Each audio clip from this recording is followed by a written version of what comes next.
Sinners. The film starts with a narration about how some music is said to be so powerful, it can conjure spirits from the past and the future. However, it is also possible to attract evil with this power. Clarksdale, Mississippi, October 1932.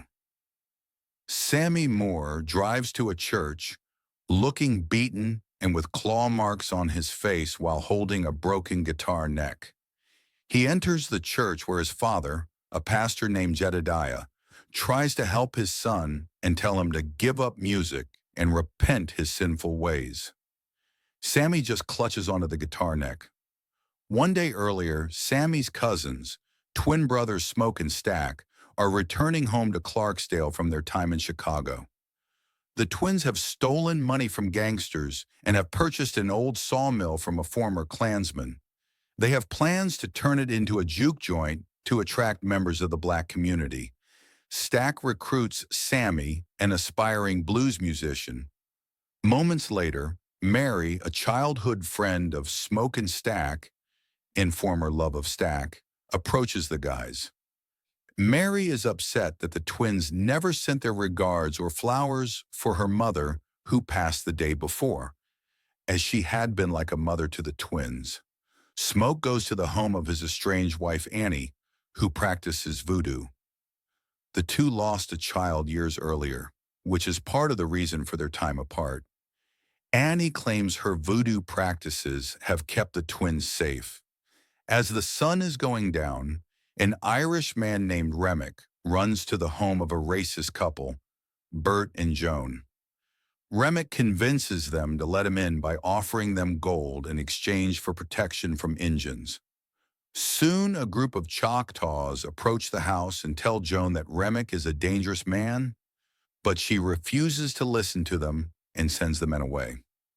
Joan goes back inside to discover that Remick is a vampire and he just turned Bert into one. They proceed to turn Joan as well. The brothers open the juke joint with a large crowd turning out. However, they spent a lot of money just to get the place open and running. Stack and Annie convince Smoke to let some people pay coverage using scripts. Mary is allowed entry due to being considered family, as well as being 1/8 black on her mother's side. Stack has Sammy play his music. He puts on a soulful performance, which entrances the whole crowd. Sammy's music is so powerful that he is able to conjure spirits. Black musicians across different time periods and cultures are shown in the juke joint, joining in the celebration. The joint visually appears to burn down while everyone continues dancing. This draws the attention of Remick, Bert, and Joan. The vampires approach the juke joint under the guise of being musicians who heard the music playing and want to join.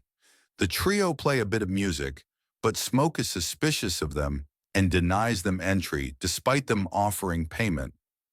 Mary decides to go and talk to them herself since she knows the brothers could use the money. While Mary is impressed by their music, she sees something is off when Remick's eyes glow red and he starts drooling.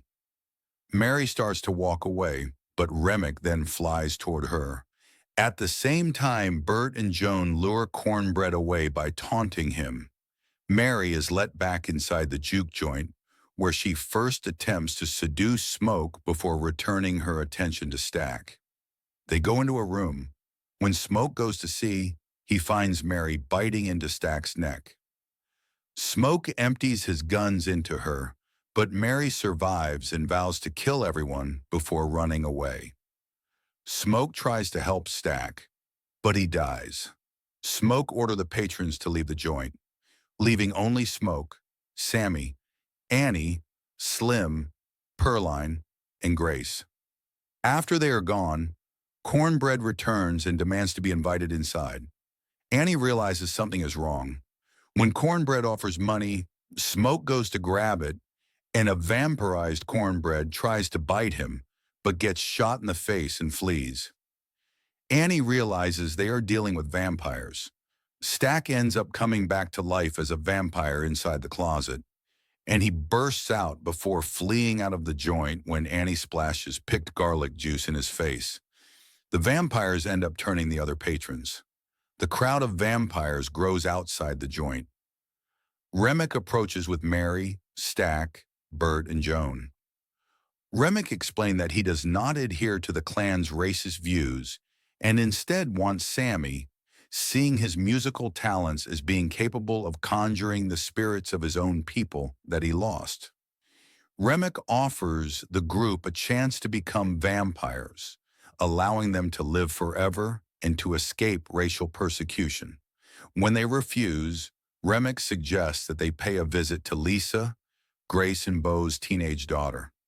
The survivors gather stakes, guns, and garlic as Grace shouts at the vampires to come inside, leading to a final showdown. Grace charges at Beau with a stake, setting them both on fire. Slim attracts a crowd of vampires to go after him by cutting his arm, while Pearline is also fatally wounded in front of Sammy. Most of the other vampires are staked and blown up. Annie gets bitten, and she has Smoke stake her through the heart before she turns. Stack and Mary witness this, and their humanity briefly returns to express horror and sadness at Annie's death. Smoke and Stack fight each other while Sammy tries to escape. The vampire claws his face, explaining what happened to his face earlier. But Sammy uses the twins' father's guitar to jam the silver part into Remick's skull. Smoke then shows up to stake Remick through the chest, just as the sun comes up. Remick bursts into flames while the other vampires follow suit and burn up. Knowing that the clan is coming, Smoke orders Sammy to get away quickly. Smoke gathers his weapons and hides as the clansmen arrive. He proceeds to shoot them dead with a Tommy gun and even a grenade. One of the clansmen shoots Smoke in the gut, but he has them blown up too. As he starts to die, Smoke sees Annie's spirit along with that of their child. Sammy returns to the church, but he refuses to give up music, despite his father's pleas. He ends up driving north, with the guitar still in his hand. During the credits, Sammy is shown as an elderly blues musician in 1992.